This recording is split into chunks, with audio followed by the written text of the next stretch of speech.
right, let's go ahead and get started. Sorry for my tardiness. I was having trouble finding all of my pieces of things that I wanted to show you today.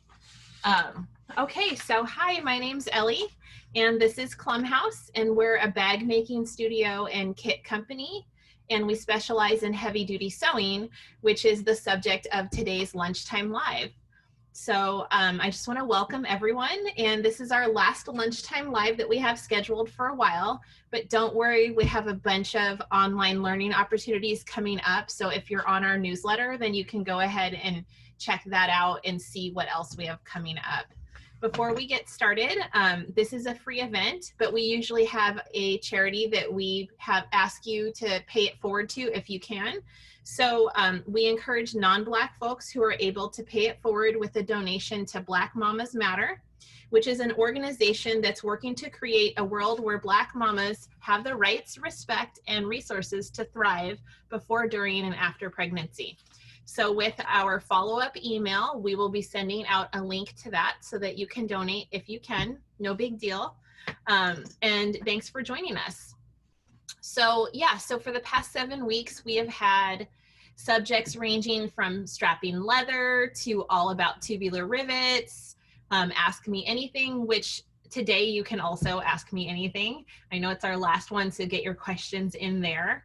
And all of those Lunchtime Lives are set up on our Lunchtime Live tab on our site where you can watch all of the recordings again, including this one. So I know some folks are going to be joining us after the live in order to watch this recording. So welcome and thanks for watching. And again, email me or let me know if you have any questions in the chat here.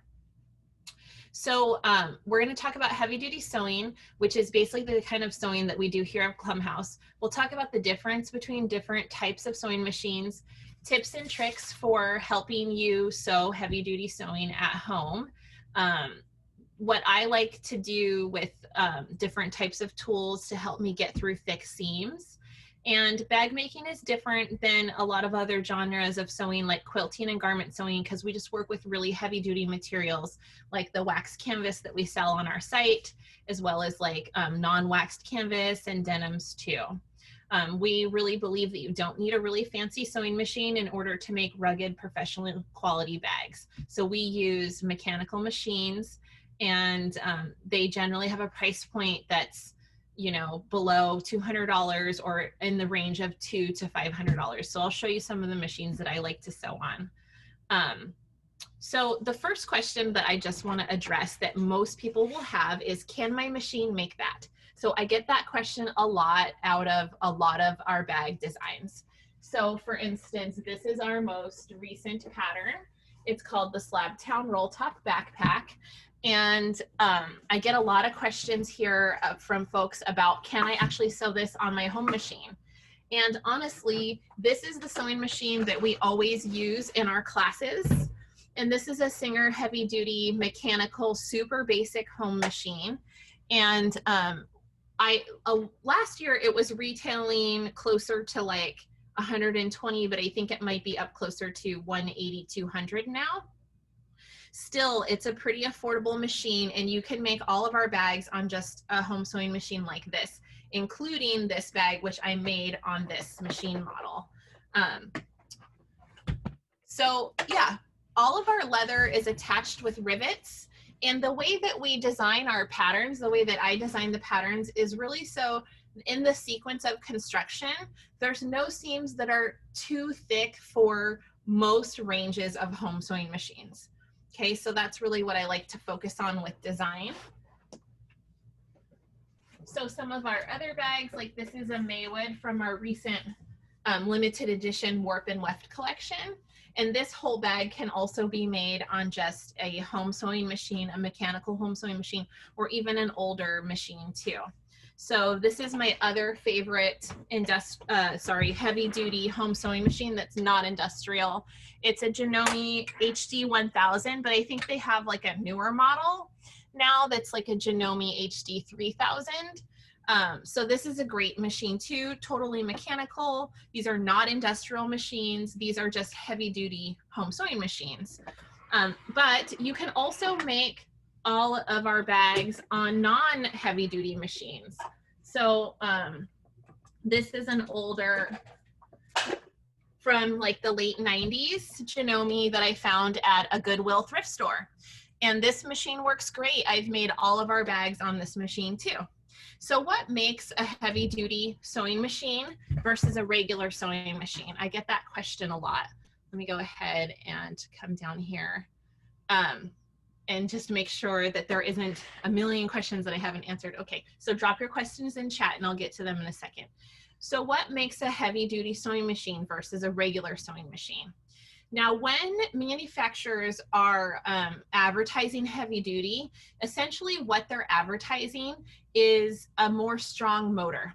That's like the easiest way for me to communicate what's going on here. So of course, they're always trying to tell you the features and what's great about the machine. And there's so many different kinds of machines, and computerized to mechanical. And just in case you don't know, computerized machines have an LCD touchscreen. There's a computer in the machine, but all three machines I just showed you now are mechanical. They don't have a computer inside of them. They're just mechanics inside of them. Okay, so mostly what you're looking for is you're looking for a strong motor so that the needle has the power to puncture through the thick fabric or the thicker layers of fabric. Okay, the other thing that heavy duty machines tend to advertise is the parts tend to be metal, or there tends to be more metal on the machine. So fully plastic machines are fine too, they work great, but having a little bit more durability in the parts of the machine is always going to be a plus. And the machine will last longer, the mechanics are going to be higher quality, so they can take a wider range of thicker fabrics and thinner fabrics for that matter. So that's the main thing that a heavy duty machine does, is it just has a more robust motor because it needs to have the power to push the needle through multiple layers of fabric and still keep a nice even stitch. Okay, so that's the easiest way. So one of the questions I get a lot of times is, can my machine do that? Well, we have to remember that when we're operating a sewing machine, it's actually a collaboration between ourselves and the machine. So if you can actually set the machine up for success to sew really thick things, then using the right tools and the right techniques and skill level with yourself, you can really get your machine you can push your machine to its limits essentially. Now, if you are working with a really crappy machine or one that hasn't been serviced in a while, one where the tension and timing is off, and for that matter, if you're working with an older needle, you're not going to be able to get a high success rate out of your machine really easily if you push it to its limits, because you're not setting it up for success, right? So I think that when people ask me that question, I like to really frame it around, well, what are the factors that are going to mean that your machine can have a success rate when it's making something like this? Well, it's setting the machine up for success by having it well maintained, using a sharp needle, not using old thread. So anyone that's listening that's been sewing for a long time or has a robust sewing practice is probably laughing to themselves knowing, yes, I know this because I've sewn so many times and I've messed up so many projects when I haven't had good functioning tools and machine. So that will get you really, really far. Now, some machines are just not set up to handle really thick fabrics, but it's really hard to know unless you try. So a lot of times people will ask me, well, I have this particular model, and it's like, really the only way, because I can't go to your house and try your machine, the only way to know for sure if your machine can make a nice stitch or even make the lock stitch, right, which is what a regular sewing stitch is called, is to try it. So you need to fold your fabric or get that thickness of fabric and really try to see if your machine can go through that.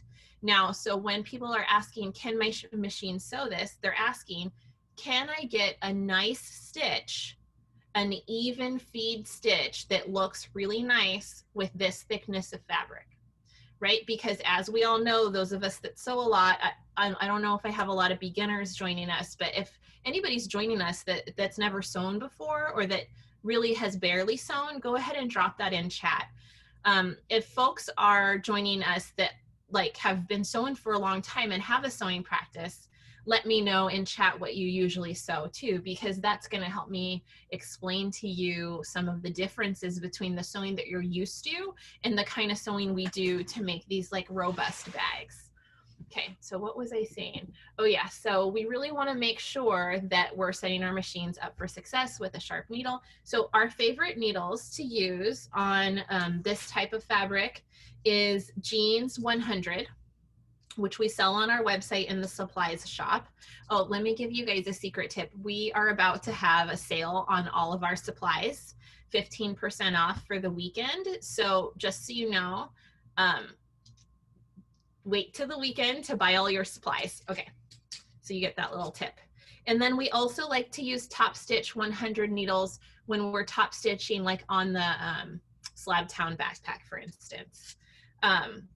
And then we use all-purpose thread. Like I use Gutermann all-purpose 100% polyester thread, and we sell that on our site too, and all the colors that match our waxed canvas. All right, so I have a question real quick. I'll go ahead and see what else people are saying here. Tamara's joining us from Yukon, Oklahoma. Hi, Tamara.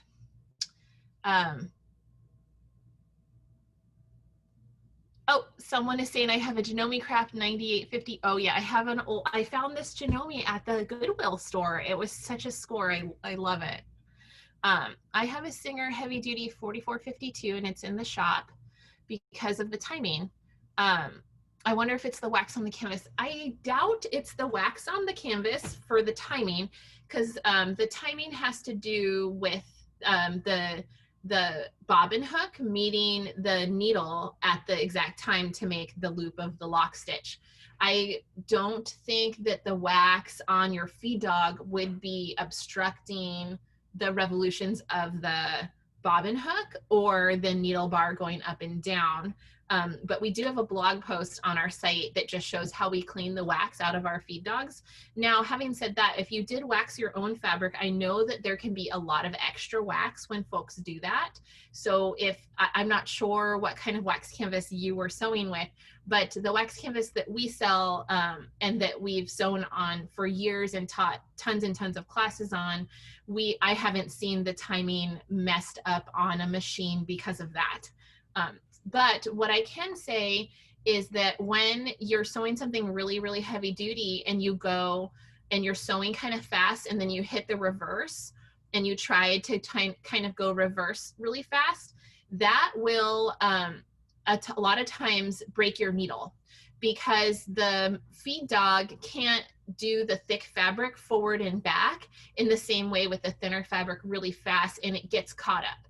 Now, if you break your needle really like hard on a particular thing that you're sewing, then you can jack the needle bar up a little bit higher than it should be, and you're no longer going to be able to meet the eye of the needle in the exact spot that the bobbin hook is in order to get that lock stitch, right? So then you get a skipped stitch.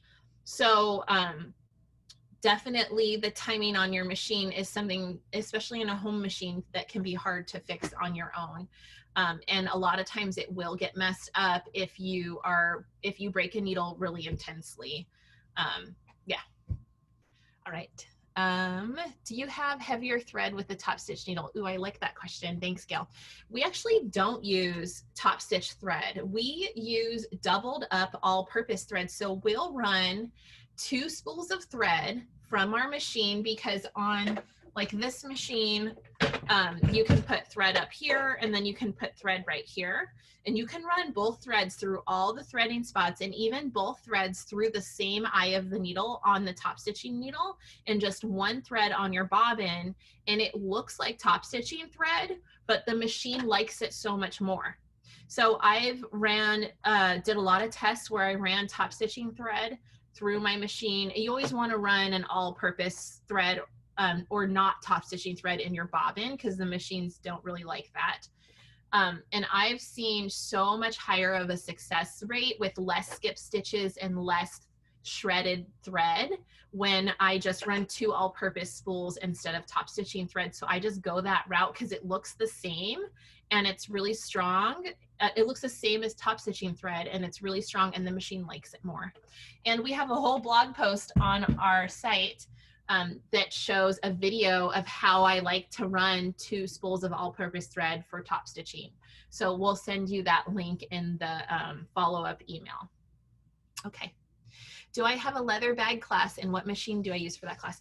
I don't have a leather bag class right now, but I'm designing one and it will be on a home sewing machine and it will be using, I'll be using this machine to test it.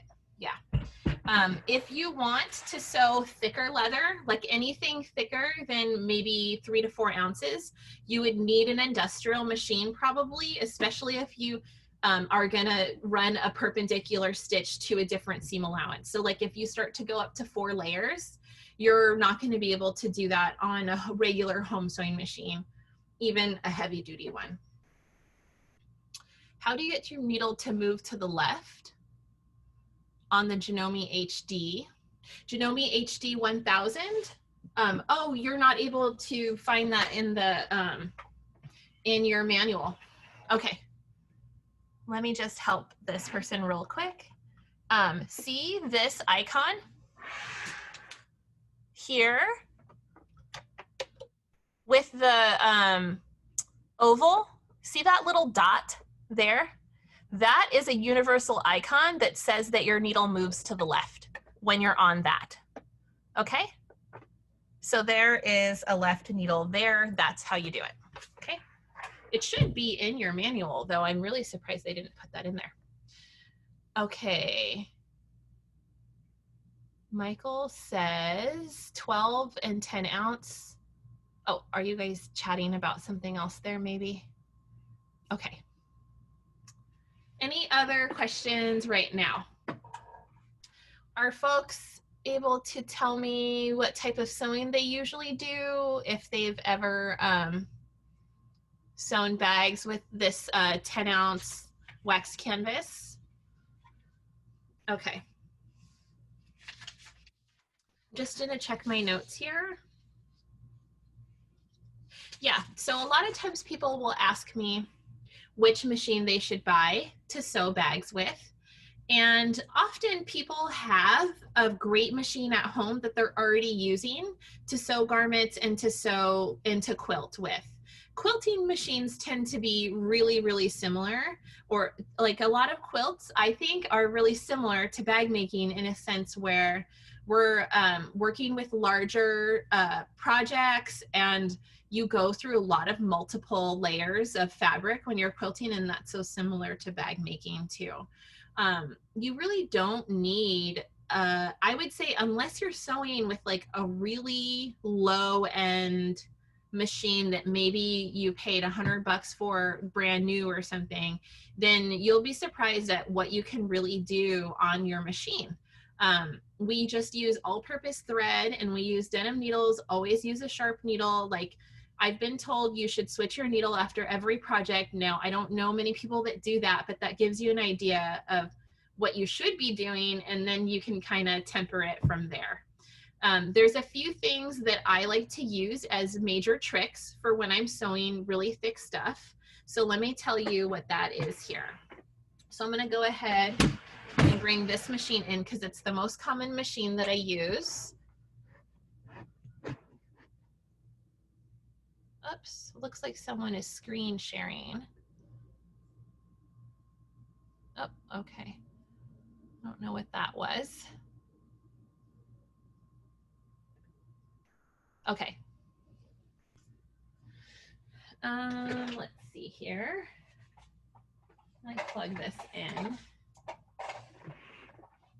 So my favorite thing to do when I'm sewing through something really, really thick is to use the hand wheel to help me get through the thick parts. So do folks do that already? I call it manually sewing. So put that in chat. Let me know if that's a technique that people usually do. I mean, I'm assuming that it is because it's just such second nature. But every time you turn your hand wheel towards you, you're doing a manual stitch, okay? So let me go ahead. Hi, she just has those in there, in that little box there. This stuff in the box? Yeah.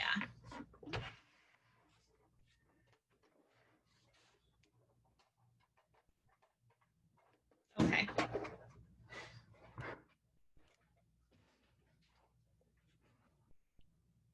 Yes, I will demonstrate a Janome hump jumper is what it's called. Okay. So I'm on 4 layers of wax canvas right now. And I just want to show you all. There's the stitch on the back. So this is 10-ounce wax canvas. There's the stitch on the back. It looks really great. And then there's the stitch on the front. It looks really great. But if I wanted to start on these 4 layers, but then I'm going to jump up to, like, let me just fold that and say I'm going to jump up to these 6 layers. Let me cut this a little bit. The machine might not love it. So you never want to sew that fast when you're sewing really thick stuff. Okay, so then there's the 4 layers, and then now I'm going to fold, and now I'm going to be on 8 layers. And you could, I don't know if you all could hear that, but you can almost hear the machine, the motor working a little harder. Okay. And that still looks really, really good. Okay. But what if I folded it again? So then now I'm 4 layers here and then 8. So I'm 12 layers now on this part. So I'm going to start here and then go to here. Okay, so if you look at the side here, you could see that the presser foot is starting to look like it's at an angle, like it's climbing a mountain. That's when you would use the Janome or the hump jumper. So that looks like this here. And what I'm gonna do is I'm gonna take my hand to the hand wheel and turn it towards me until I'm a little bit more, what I always say, climbing the mountain. And then I set the needle in, I'm gonna lift the presser foot, and then I'm gonna stick this back here and put it down. So what that does is it flattens the presser foot. Now that is super key because you get a skipped stitch on your machine when the presser foot is at an angle. So it can be at an angle coming up the mountain, or it can be at an angle going down the mountain. And you can use the Janome or the hump jumper either way, in the front of the presser foot or the back of the presser foot. So the second that you level out the presser foot, the machine is able to make the lock stitch and not skip a stitch. It's when the presser foot is at an angle that the sewing machine mechanics, whether it be mechanical or computerized, it doesn't keep its timing. So now that I'm up here on the hump jumper, sorry, I'm like on a table that's a little high for my presser foot, then I could sew up and off. So then I don't know if you guys could hear that, but the motor started to stall. And I could have pressed my presser foot and given it some juice, but that's not necessarily what I want to do, because it's so thick that if I pushed it to move really fast, the feed dog would drag because the fabric is too thick. Now, what I'm telling you right now is actually super key. So instead, what I'm going to do is I hear the motor stalling, I'm going to use my hand wheel and actually give it a little extra force with my own hand, because the motor can't get there, keeping it going slow. Instead of, oh, it's stalling out, let me push harder. The machine doesn't love that all the time. The more you get to know your machine, the more you get to know if you can push it or not. Generally, you're gonna have a better time walking the hand wheel, using your own hand to get the machine to puncture through. And then you just sew up and off the hump jumper because you only need it for when you're uneven on the angle. Now I'm up on these 12 layers and the machine will sew it now. Okay, but it's so thick that I'm not gonna go in with my usual thing and hit the reverse really quickly because the machine doesn't like that when it's on super thick fabric. Most machines don't. So I'm gonna stop sewing, hold my reverse down, and then get my reverse, let it go, stop sewing, and then sew forward again. And I can feel the motor and the machine doesn't want to puncture, so I'm gonna use my hand wheel to get it started. Okay, so ideally, you're not sewing, 12 layers of 10-ounce canvas on the whole project that you're sewing, right? So then we get a really nice stitch still. So this is 12 layers of 10-ounce right here. Now we could try this on some of the other machines so folks can see the difference, but generally there's a few tips and tricks there that I just mentioned, and let's go over them. When you turn your hand wheel, you always want to turn it towards you because you're doing full revolutions. That's the direction the motor is designed to turn. Even when you hold your reverse down, you still turn the hand wheel towards you. When you hold the reverse down, you're actually not reversing the motor, you're reversing the feed dog. The motor always goes that direction towards you with the hand wheel. So you never want to turn full revolutions away from you. You can always wiggle your hand wheel back and forth, which we often will do if we have a little knot or something, but we never want to turn it full revolutions away from us. So manually sewing is one way to get through really thick parts. The hump jumper or the Janome, which we sell in our supplies shop, is another way to get through the variable thicknesses. Some machines have a built-in hump jumper in their presser foot, like I think the Janome, does this Janome? I think one of the Janome HD1000 comes with that on the standard presser foot. It's like a little spring thing. That's really cool. When I found it, I was like, wow. And then another way that you can get nice stitches on thick fabric is with a walking foot. And I think I might have talked about putting a walking foot on a machine before, but I can go ahead and show you that if you all want to see that. So let's see what folks are saying about some of this heavy duty sewing stuff. Okay. Yes, people turn the hand wheel. Great. Thank you, Janet. So some older machines, yes, won't sew through thicker layers. They won't keep the timing. So you can go ahead and mess with the timing all you want and have the mechanic do that too. So I'm not sure if you tried that yet, Yasmin, actually taking it to a mechanic and actually taking some thicker fabric with you and having them test it and set the timing up so that it can make these stitches. Or if they can tell you, oh, we tried it, we tried to set the timing in a lot of ways and we just couldn't get this machine to go there. And that's what happens with some machines. But I would say most machines I've seen, even in our classes over the years, people will bring in all types of old machines that they've inherited and machines that their partners have bought them. And we can usually get our bags sewn on them, but it really depends on how maintained the machine is. So Deba is telling us that she sewed a Portsmouth tote on a Singer Stylist computerized machine and then bought a Singer heavy duty 4423 and made an Oberlin, and it looked a lot more professional. Oh, that's interesting. So you really got that difference there. That's great. Okay. So yes, Debs, manually sewing, absolutely, even on a high-end Bernina. So do you use the hand wheel then, Debs, on your high-end Bernina? Do you still need to do that? Why is it so hard to get stitches consistent when going from manual to regular? I don't really see a difference in when I go and manually sew and turn the hand wheel to when I'm actually pressing the presser foot on the machines that I've sewn on here. So I'm not sure if that's something with the settings on your machine maybe, because as long as you don't change your stitch length, your feed dog is not going to change the amount of fabric that it's pulling through for the stitches.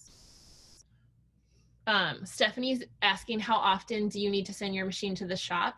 People usually say once a year. If you consistently clean your machine and use a sharp needle and thread that's not old or high-end thread that isn't super furry, I guess you could say, like that's why I really like the Gutermann thread. It's like nice and clean thread. And just clean your machine often, then it shouldn't need too much maintenance in between, unless you're sewing like really extensive sewing projects with novel fabrics that is really pushing the machine to its limits, or if you're sewing a lot of fur or something, you know, the mechanics will usually hold up through a lot of sewing, I've noticed. Oh, what's the difference with chrome needles? Thanks, Gail. So chrome needles are just chrome plated, so they stay sharper for longer. They're just stronger. So they're they're using a higher quality metal for that application. So that's why we sell chrome plated denim needles versus regular denim needles. They're just a little bit, they stay sharper for a little bit longer. That type of metal does. Okay, any more questions? I'll go ahead and show you all how I use a walking foot attachment on this machine, which we might have done in a past lunchtime live.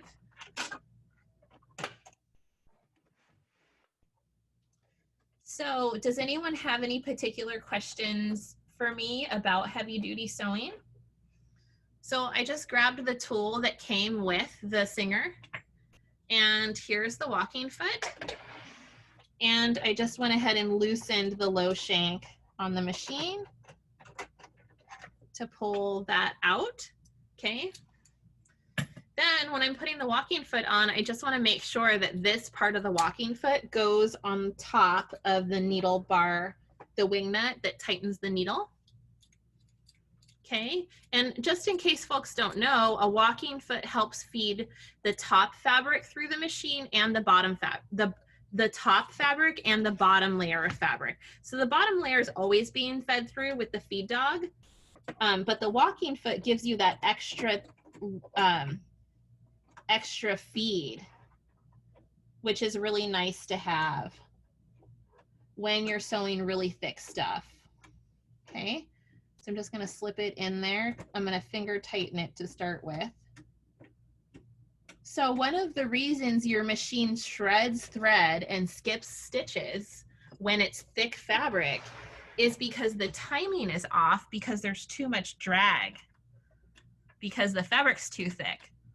So if you could actually help the fabric feed through the machine with a walking foot, then you're gonna have less skipped stitches, okay?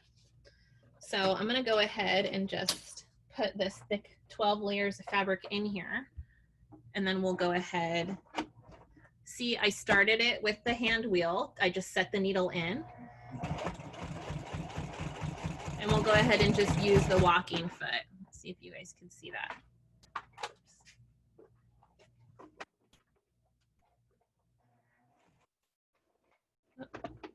My plug is, because I'm on a high table, keeps wanting to fall out.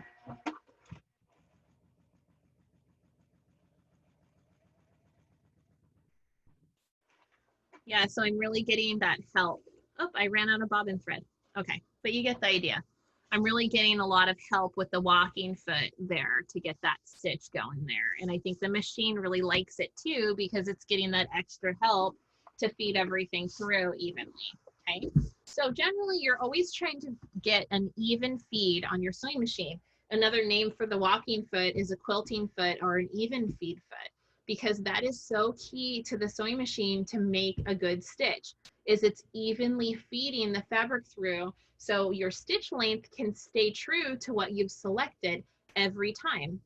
2 millimeter, 3 millimeter, 3 millimeter, 3 millimeter, or whatever stitch length you're choosing, okay? Let's see, what else are folks asking? asking. What Singer machine is this? So this is the Singer Heavy Duty 4423, and the 23 just stands for the 23 stitches here. So Gail's telling us that she just started on the Oberlin, and she's wondering if grain matters when cutting, straight grain versus cross grain. So in bag making, we treat straight on grain and cross grain as the same because the fabric is so thick, where it's such a minimal difference in the stretch, if there is even any, for the sewing, that it tends to not really affect it. So if you're really looking for a economy of fabric, you can go cross grain or on grain. And our pattern pieces say that. They'll say cross grain / on grain because you could choose which direction you want to go. Yes, and do you use a longer stitch length? Yes, I do use a longer stitch length, and that's another thing I was going to bring up, so thanks for asking that question, Gail. When I sew heavier duty fabric and a lot more layers, like when I'm doing these 12 layers or these 4 layers right here, I definitely use a 3 on my stitch length. And the reason is the longer the stitch length, the more power the machine has to pull the fabric through, because it's just giving it a little more gusto. So you'll see that if you're on a really short stitch length, it's a lot harder to sew thick fabric. So I usually use a 3 and sometimes even a little above a 3 if I'm going through something really thick. So thanks for that question. Tamara's saying that there's no Singer Heavy Duty available in her area, but there is a Brother Heavy Duty. Yeah, so I've never used a Brother Heavy Duty, but if it's a heavy duty machine, then it's probably a good bet. Yeah, so definitely when they are advertising heavy duty, they're really advertising a more robust motor on the machine. But unfortunately, I've never used that machine. But I would definitely go with the heavy duty machine if that's the genre you're going to get into. Yeah, definitely. If you have a choice to buy a non-HD or an HD machine, then I would go with the HD machine. Thanks, Debs. So Debs is really impressed with this Singer Heavy Duty machine and what you can do with it. When I first started using this machine to teach bag making, I really used it because it was affordable. And I know, like, I really believe that you don't have to spend a shit ton of money to get into sewing. So if you can sew bags like this and these on this $200 machine, then you should be able to sew anything, you know? And so I really am impressed by that too. My particular favorite machine to sew on is gonna be this Janome HD. And I actually really like this older Janome, which is the precursor to the Janome HD that I found at Goodwill, because it has really great metal parts on it. But the needle doesn't go to the right. You don't have a right needle setting on the Janome HD1000, which is a bummer because I use it all the time on the Singer Heavy Duty. And I have to remember when I'm designing patterns to not assume that people can put their needle to the right all the time, because I know that that's not super common on a lot of machines. Okay, so let me just take a couple more questions and see what else anybody wants to learn today before we have about 15 more minutes. Angelina, oh cool, Angelia. That's cool, you got the Janome HD1000. I love that machine. Oh yeah, and someone is saying they just bought the Eleanor bought the Singer 4411, and it's the same machine, it just has 11 stitches instead of 23 as this Singer Heavy Duty. The FAF 1222E as a workhorse, ooh, that sounds like, I love old FAF machines. Oh my gosh. When back before COVID, we got to teach in-person classes, and I would teach Sewing 101 all the time, and the different range of machines I would see come in, a lot of times these were machines that folks inherited, and they still had their needles that they had on there since the 70s, since they, you know. So I would say, okay, first what we have to do is put a new needle in your machine and get some thread in there that isn't from the 1950s. But yes, so what's really great about sewing machines is you can use them throughout generations and still, you know, growing up, my mom sewed on a treadlefoot singer that she inherited from her grandmother. And she would make all of our costumes and our fiesta costumes and dresses and stuff for us all the time on that treadlefoot. And it, you know, it lasted for years. Okay. Janice, I do not know what you mean. Oh, why do you offset your needle? Yes. Okay. So when you're doing certain, using certain presser feet, like the edge stitch presser foot, you would want to put your needle over to the left or the right, depending on what you're sewing. When I sew zippers, I use a standard presser foot and I offset my needle to the left, and it replaces using a zipper foot because you actually get a lot more surface area pushing down on the feed dog when you're using a standard presser foot, and you need that surface area pushing down on the feed dog to get a nice even feed with your zipper. So that's a hack that I love, and I teach that in all of my online classes and in my patterns. So yeah, there's a lot of different reasons that you would put your needle to the left depending on which stitch you're doing.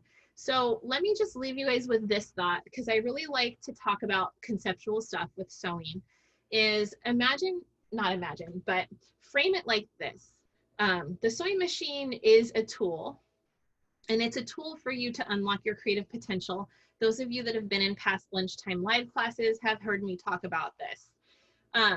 It's really great to get to know how you can set your machine up for success and what are the ways that you finesse your machine to make the things that you want. Because ultimately, the more we get to know our sewing machines, the more we get to know the possibilities with that tool, the more freedom we have to create what we want to create.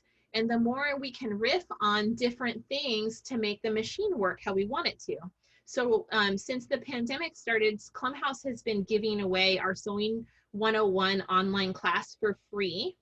And even people that have been sewing for years have told me that they've learned so much about sewing from watching that class. And the reason is I teach how the machine is designed to be used, what tension and timing do, and how they create an optimal stitch, how they do that. So I break down timing and how it works, tension and how it works. And if you understand those two fundamental things about your machine, you can sew anything.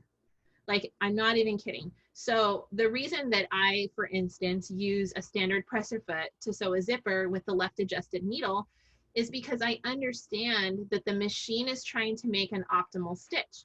And it's trying to do that by getting optimal tension and optimal timing.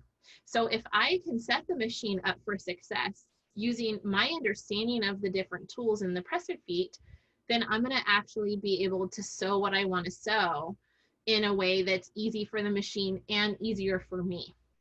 You can get to the point of making those decisions with your machine if you understand how your machine makes a stitch, which is why we give away our Sewing 101 class for free, because it explains all of that.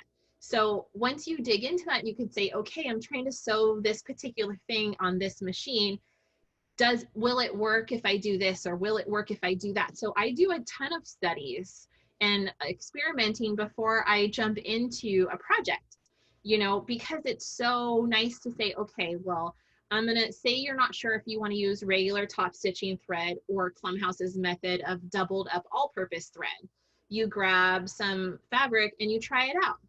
And you try it out and you see, okay, well, I'm gonna get a nice stitch here.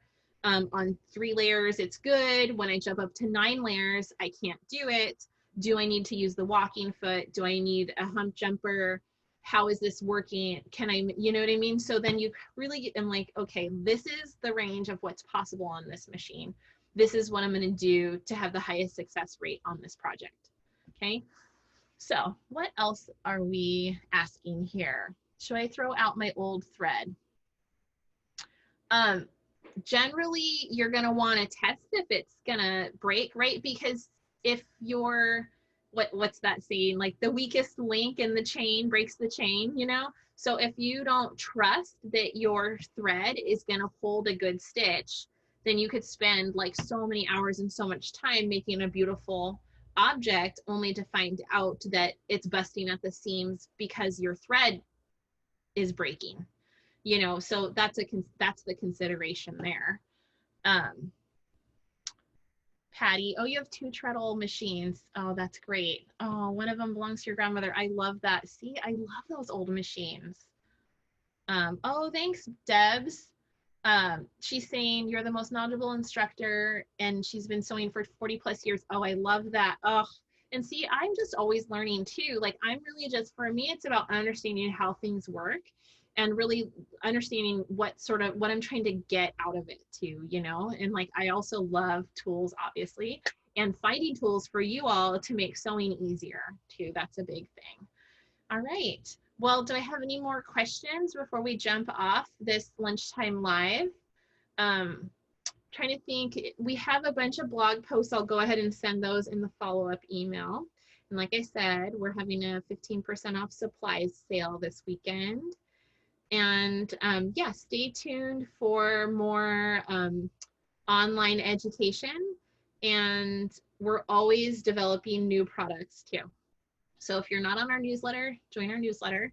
And of course, email me info@klumhouse.com if you have any questions about our products or anything that I've covered in Lunchtime Live. Thank you. Thanks for joining. Have a good day.